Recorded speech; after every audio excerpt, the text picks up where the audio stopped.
Everyone welcome to my channel Pooja Raj 099। पहले कुछ videos में मैंने टीचिंग एप्टीट्यूड मतलब पेपर 1 के यूनिट 1 के टीचिंग एप्टीट्यूड से बहुत सारे नोट्स मैंने डाले हैं।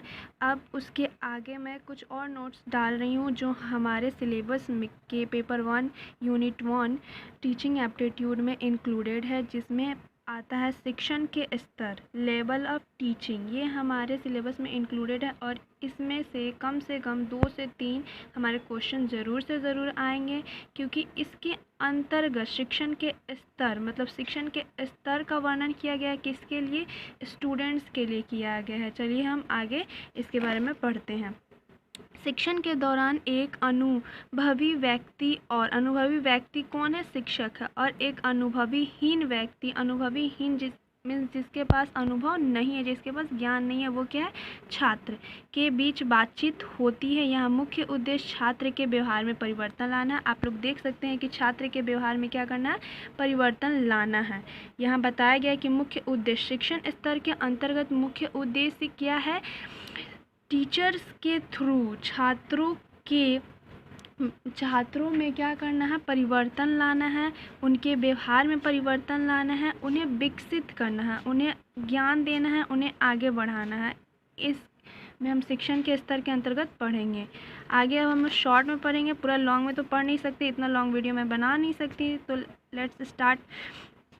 पहला है मॉरिस एल बिग्गी। मॉरिस एल बिग्गी ने भी शिक्षण स्तर के बारे में कुछ कहा है, उसके बारे में हम पढ़ लेते हैं। मॉरिस एल बिग्गी ने एक आरेख 1976 में सबसे अधिक विचारशील और कम विचारशील का सुझाव दिया। मतलब मॉरिस एल बिग्गी ने जो है अपने एक आरेख 1976 में क्या किया? 3 स्तर दिया। मान लीजिए क्या है? पहला है अधिक विचारशील, दूसरा विचारशील और तीसरा कम विचारशील का सुझाव दिया। ठीक है, अब इसके बाद हम स्तर का वर्णन करेंगे। नीचे दिया गया है, आप लोग यहाँ देख सकते हैं।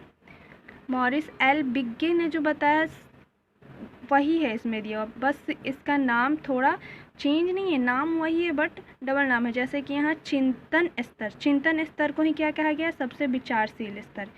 अवबोध स्तर को क्या कहा गया? विचारशील स्तर हो गया। फिर इसके बाद स्मृति स्तर, ये क्या है? सबसे कम विचारशील। फिर स्वायत्तता विकास। जब इन सब स्तरों से एक स्टूडेंट इन सब स्तरों को क्या करता है? पार कर लेता है टीचर्स के थ्रू, उन्हें इन सब के बारे में पता चल जाता है, तो उसके बाद वह क्या होते हैं? स्वायत्तता विकास स्तर हो जाते हैं। मतलब वह स्वयं विकसित होने लगते हैं, उनमें इतना नॉलेज आ जाता है कि वो स्वयं अब विकसित हो सकते हैं। अब हम इसके बारे में विस्तार से पढ़ेंगे। जैसे कि पहला हमारा क्या है? चिंतन स्तर। जैसे कि यहाँ दिया हुआ शिक्षण का स्मृति स्तर, तो इसमें लाइन बाय लाइन नहीं बताया गया है। तो पहले चिंतन स्तर था, बट यहाँ पे पहले क्या दिया हुआ? स्मृति स्तर। तो चलिए हम स्मृति स्तर के बारे में पढ़ते हैं। शिक्षण का स्मृति स्तर, इस इंग्लिश में क्या कहा गया? Memory level of teaching. Memory level of teaching को शॉर्ट में क्या कहा गया? MLT भी कहा गया है। आगे पढ़ते हैं, हर्बर्ट ने क्या कहा है शिक्षण का स्मृति स्तर के बारे में? आगे पढ़ते हैं हम। हर्बर्ट शिक्षण के स्मृति स्तर के मुख्य प्रस्तावक है।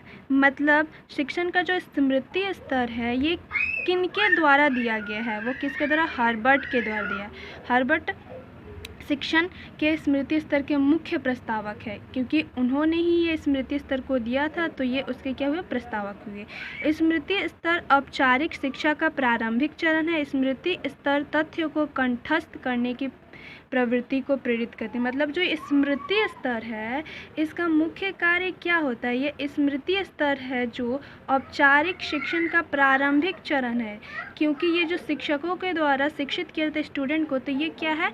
पहला स्तर है। और इस स्तर में क्या होता है? इस स्तर के थ्रू स्टूडेंट्स को कंठस्थ करने की प्रवृत्ति, मतलब कंठस्थ करने की जो आदत होती है उसके लिए उन्हें क्या करता है? प्रेरित करता है। किसकी? कौन से स्तर में? स्मृति स्तर के अंतर्गत। इसलिए कि स्मृति स्तर को किसने दिया? हर्बर्ट ने दिया। अब उसके बाद पढ़ते हैं MLT के 3 महत्वपूर्ण पहलू निम्न रूप में दिए गए।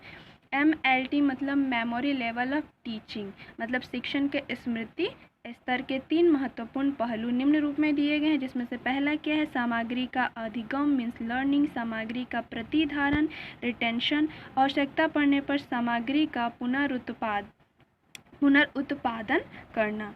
मतलब ये सब क्या है, 3 महत्वपूर्ण पहलू है किसके, शिक्षण में स्मृति स्तर के। अब आगे हम पढ़ते हैं, इसके बाद कौन सा स्तर आ जाता है, शिक्षण स्मृति स्तर के बाद आते हैं शिक्षण के अवबोध स्तर को समझना। अवबोध स्तर को क्या कहा गया था, अवबोध स्तर को विचारशील स्तर, यहाँ देख सकते हैं आप लोग, विचारशील स्तर भी कहा जाता है। तो यहाँ बताया गया है अवबोध स्तर। अब हम आगे पढ़ लेते हैं अवबोध स्तर। पूरा लॉन्ग में तो हम पढ़ नहीं सकते, उसकी पूरे उद्देश्य विशेषताएं सब नहीं पढ़ सकते, शॉर्ट में उसके डेफिनेशन मेन है सबके। तो शिक्षण के अवबोध स्तर को समझना। अब यहाँ दिया हुआ है मॉरिसन शिक्षण अवबोध स्तर के मुख्य प्रस्तावक हैं। हर्बर्ट जो थे शिक्षण के स्मृति स्तर के प्रस्तावक थे। ये मेन पॉइंट है हमारे लिए कि हर्बर्ट स्मृति स्तर के प्रस्तावक है, और यहाँ मॉरिसन जो है क्या है, अवबोध स्तर को, मतलब अवबोध स्तर के क्या है, प्रस्तावक है, क्योंकि मॉरिसन ने अवबोध स्तर को दिया था। यह स्मृति और अंतर्दृष्टि है, यह विषय की दक्षता पर निर्भर करता है। मतलब यह स्मृति और अंतर्दृष्टि, मेमोरी प्लस इनसाइट, मतलब ये क्या होता है, दिखता नहीं है, ये अंतर्दृष्टि होता है। मतलब एक स्टूडेंट में ये जो ज्ञान है उसके आंतरिक ज्ञान होंगे, वो जो दिखेंगे नहीं बट उसमें वो ज्ञान होगा, तो हो गया अंतर्दृष्टि। यह विषय की दक्षता पर निर्भर करता है, मतलब यह विषय की दक्षता पर निर्भर करता है। आगे है, यह विद्यार्थियों को सामान्यीकरण, सिद्धांतों, तथ्यों और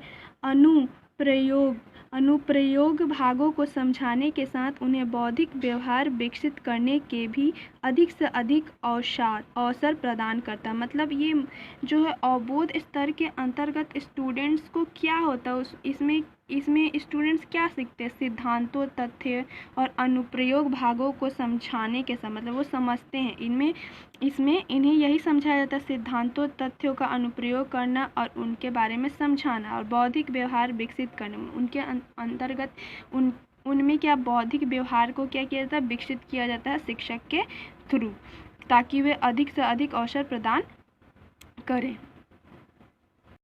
स्तर और शिक्षण के अवबोध स्तर पढ़ चुके हैं। अब हम लास्ट जो स्तर क्या था, चिंतन स्तर, शिक्षण का चिंतन स्तर पढ़ेंगे। ये आगे पढ़ते हैं। हंट इस स्तर का मुख्य प्रस्तावक है। शिक्षण का जो चिंतन स्तर है ये किसके द्वारा दिया गया था, किसके द्वारा प्रस्तावित किया गया था, तो हंट के द्वारा दिया गया था। ये हमारा इम्पोर्टेंट क्वेश्चन बन सकता है, मे बी एग्जाम में ये हमसे पूछ ले। शिक्षण का जो चिंतन स्तर है वो किसके द्वारा दिया गया था या किसके द्वारा प्रस्तावित किया गया था, तो हम पढ़ेंगे तब हमें याद रहेगा। तो किसके द्वारा प्रस्तावित किया गया था, हंट के द्वारा प्रस्तावित किया गया था। यह स्तर शिक्षण का उच्चतम और सबसे व्यवहारिक स्तर है। समाज अपेक्षा करता है कि एक व्यक्ति पूरे परिदृश्य को समझने और अपने ज्ञान को लागू करने में सक्षम होना चाहिए। इसे आत्मनिरीक्षण स्तर भी कहा जाता है। इसका अर्थ किसी चीज़ के बारे में गहराई से विचार करना। मतलब ये जो स्तर है शिक्षण का ये जो 3 मिला के स्तर है, तीनों में ये सबसे इम्पोर्टेंट ये स्तर हो जाता है। क्यों? क्योंकि इसमें क्या होता है, समाज अपेक्षा करता है, क्या करता है कि एक व्यक्ति पूरे परिदृश्य को समझे। मतलब एक जो व्यक्ति शिक्षा ले रहा हो पूरे परिदृश्य को समझे और अपने ज्ञान को लागू करने में वो उसे समझे और उसे फिर लागू करने में क्या रहे, सक्षम होना चाहिए।